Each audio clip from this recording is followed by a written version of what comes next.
안녕하세요. 김사유입니다. 오늘 영상은 선물하고 싶은 책으로 실제로 선물 받았던 책, 선물했던 책, 그리고 두 권의 추천책으로 4권 소개드려 보겠습니다. 그러면 첫 번째 책부터 보시죠. 첫 번째 책은 실제로 선물 받았던 책입니다. 헤르만 헤세의 청춘은 아름다워 이고요. 출판사는 을류문화사입니다. 자전적인 이야기를 담은 나의 젊은 시절 이야기를 포함해 총 9편의 중단편이 수록되어 있습니다. 개인적으로 헤르만 헤세의 풍경 묘사를 굉장히 좋아하는데요. 이 책 또한 이 묘사를 통해 즐거움을 느낄 수 있었습니다. 문장과 문단을 연달아 읽어가면서 머리에서 채색을 하는 것처럼 그려지는 과정은 독서 경험에서 아주 즐거움을 많이 느낄 수 있는 부분이라 생각합니다. 그래서 헤르만 헤세의 묘사들에 감탄을 하면서 읽을 수 있었던 책이고요. 그리고 헤세의 표현들은 사유의 과정과 결과가 이제 동시에 드러나는 특징이 있어요. 그래서 헤세의 생각과 사상에 대한 표현들을 곱씹어 읽다 보면 과정에서 결과까지 도달하는데 여러 가지 이 가지들을 좀 뻗어갈 수 있어서 천천히 또 읽기 좋은 책이기도 합니다. 특히 이제 시인이나 유황 같은 경우에는 중국의 사상, 동양 사상을 기반해서 이야기를 전개하고 있는데요. 그러다 보니까 헤세가 굉장히 넓은 범위의 사상에 대한 탐구와 사유를 이야기해서 독자 또한 이에 발맞추어서 사상과 사유를 확장해가는 소설의 단계를 경험해 볼 수 있는 부분이었습니다. 그러면 한 구절 읽어 드릴게요.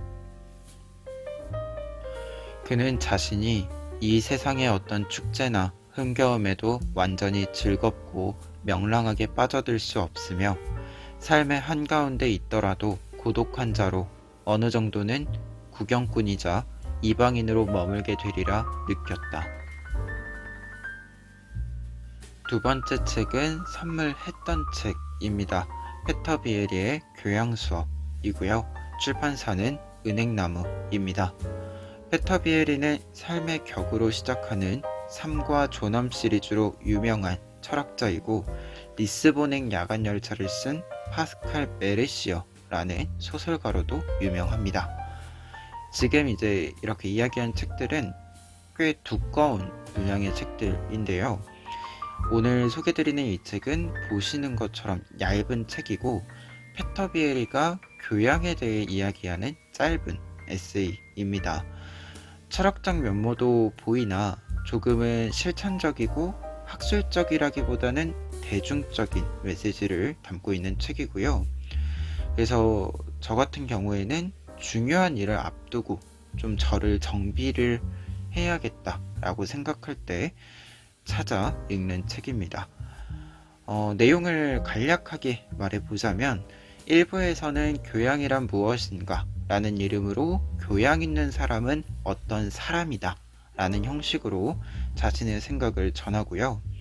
2부에서는 학문의 언어와 문학의 언어라고 해서 언어, 표현의 사용에 대한 의미와 태도, 그리고 이에 대한 정리를 통해서 우리가 말을 하고 이야기를 하는데 나타나는 특징과 놓쳐서는 안 되는 부분을 예리하게 지적을 합니다. 그러다 보니 말을 하는 사람에게 단정한 상태를 가다듬을 수 있게 만들어주는 책이어서 저는 어떤 사람입니다. 저는 어떤 것을 중요하게 생각하는 사람입니다. 이렇게 좀 소개하는 것처럼 저의 생각을 좀 소개하는 것처럼 선물을 하는 이제 책이고요. 그리고 앞서 이야기 드린 것처럼 이제 얇은 책이어서 한번 읽어보세요 하면서 추천해 보기도 좋은 책이어서 이제 선물할 때 고르는 책이기도 합니다. 그러면 한 구절 읽어 드릴게요. 교양이란 사람이 자신에게 행하는 그리고 자신을 위해 행하는 어떤 것을 말합니다. 교양은 스스로 만들어 가는 것입니다. 교육은 타인이 나에게 해줄 수 있지만 교양은 오직 혼자 힘으로 쌓을 수밖에 없습니다. 말꼬리 잡고 늘어지려는 것도 아니고 시답지 않은 말장난을 하는 것도 아닙니다. 교양을 쌓는다는 것은 교육을 받는 것과는 실제로 아주 많이 다른 것입니다. 교육을 받을 때 우리는 무언가를 할 수 있게 되고자 하는 목적을 가집니다. 그에 반해 교양을 갖추려고 할 때는 무언가가 되려는 목적, 즉, 이 세상에서 특정한 방식으로 존재하고자 하는 의식을 품고 노력하게 됩니다. 자기 자신과 세계를 대면하는 방식, 이것이 오늘 제가 이야기하고 싶은 주제입니다. 세 번째 책은 김수빈 작가님의 장편 소설 고요한 우연입니다. 출판사는 문학동네입니다. 청소년 소설이고요.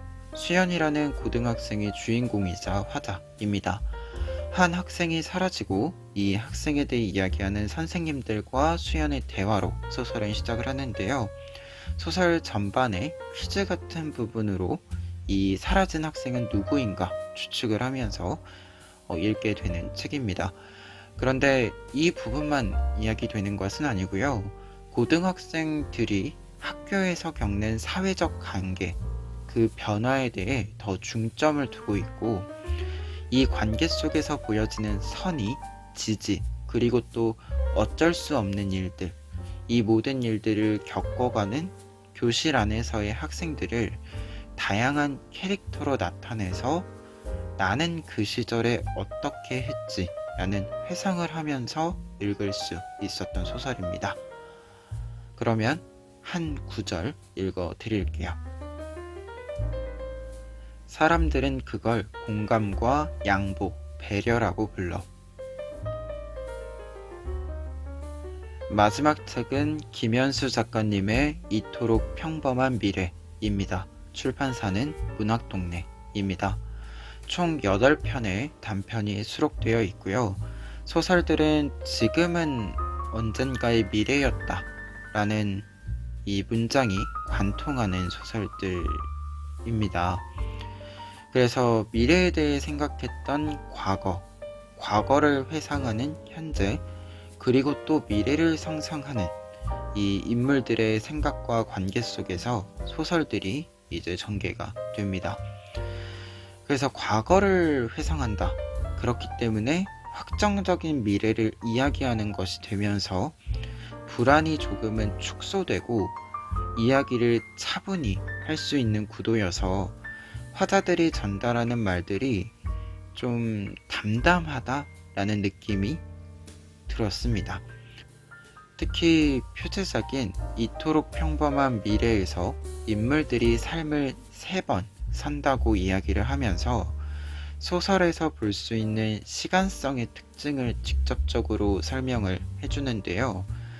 이 특징이 이 소설 한 편만이 아니라 소설집 전체에 활용해서 읽기에 좋은 아이디어여서 이 아이디어를 좀 활용해서 이 소설집을 읽어보시면 조금 더 재미있게 읽어보실 수 있지 않을까 합니다. 그러면 끝으로 한 구절 읽어드리고 저는 다음 영상으로 뵙겠습니다. 그때 다사는 35년 뒤, 그러니까 세상을 떠날 무렵에 자신을 생각할 수 있었을까? 못했겠지. 하지만 유배에서 돌아와 죽음을 앞둘 때의 다사는 분명 35년 전의 자신을 생각했을 거야. 과거의 우리를 생각할 수 있는데 왜 미래의 우리는 생각할 수 없을까? 그간 중단했던 내 신앙 공부를 여기서부터 다시 시작할까 해.